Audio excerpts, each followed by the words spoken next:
नमस्कार, प्रणाम आप सभी को। मैं रंजना राज और छठ पूजा की आप सभी को बहुत बहुत शुभकामनाएं।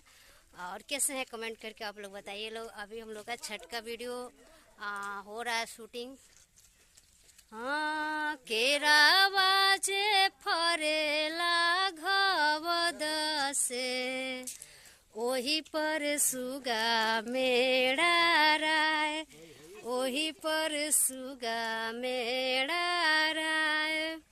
सुगावा के मरबो धेनु खसे, सुगा गिरहे मुरझाए, सुगा गिरहे मुरझाए। देख सकते हैं अभी ये धोती कैसे जैसे तैसे पहन लिए हैं, फिर रास्ते में से आ रहे हैं।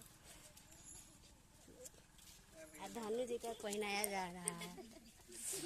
हाँ, सब लोग लाजा